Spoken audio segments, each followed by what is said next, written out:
doing it, but I think I would say probably 15 years, 15 to 18 years anyway. I started off, Dave wanted me to tell you how I started off down there in the woods. I started off just using little coffee cans, just the small cans, and put a little wire on the top and bore a hole in the tree, and I got some spigot someplace, and some places I just used a piece of wood. Anything that I could attach the can to, and the sap would drip into the can. And it wasn't a very worthwhile way to get sap, but I got a little bit of it, and I boiled it in the house. And that was kind of fun, but you got to be careful about boiling it in the house because all the moisture will take all the wallpaper down. That's not good. So from the coffee cans, we migrated to the real pails, the sap pails, and now we do a pretty good job with that. And I guess we have, I would say, maybe 15, 18 pails out by now, and that's going to hold us just about fine. And pretty interesting enough, we found a new way to get sap if we run out of pails. We use milk jugs.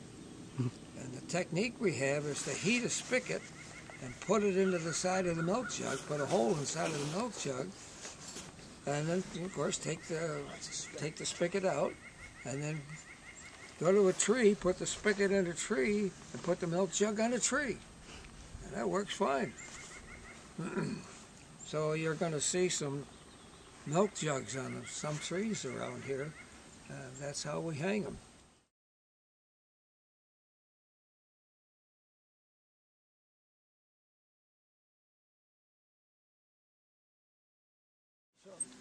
Talk to them a little bit. How you doing? Yeah, just kind of put it on. We put it at a little bit of an angle, so the top goes up and it runs out, opposed to putting it down or flat. That little bit of an angle. Go in the tree, what, about 1.5 inches, 2 inches? Yeah, put it in there about 1.5 inches to 1.75 inches. Yeah. As you can see, if you get close, it's running already. And try to clean all the bit out.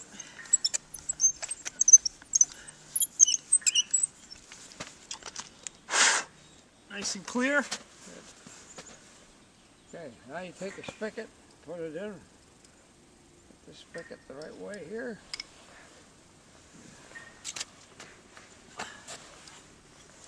You got your spigot with your hook on it. Hook obviously hooks the pail.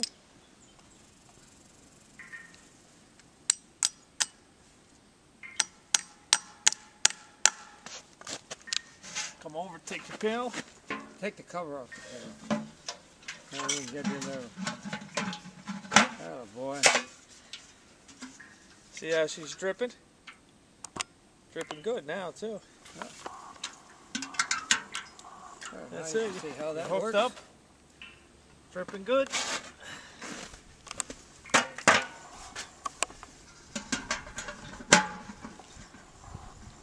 So anybody that sees this video and you want to donate some old pails and tops that you have laying around that your grandfather gave you and you don't use them anymore, up here in beautiful Dutchess County, we'll always take the free pails. We go into the filter bag, into the clean pail. Once it drains, then we'll pour it into the holding pail. It's pretty basic. One pot to another pot.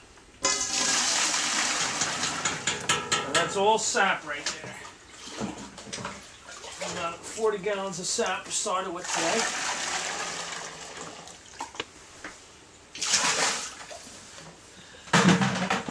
From there, go back out to the west.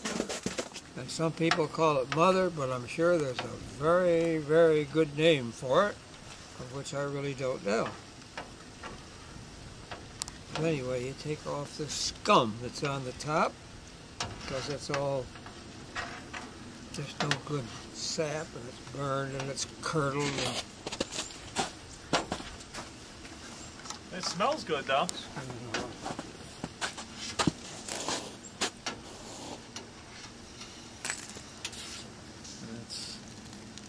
You get the different colors there.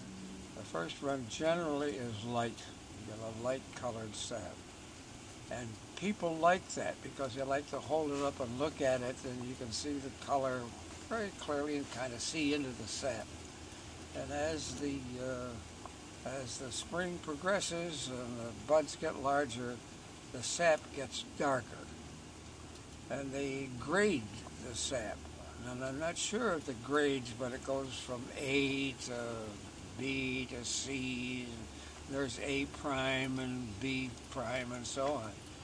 But the darker the sap is, the stronger the sap. And some people like the lighter color better, the taste of the lighter color. And some people, on the other hand, like the darker sap because it tastes more like maple syrup. So it goes.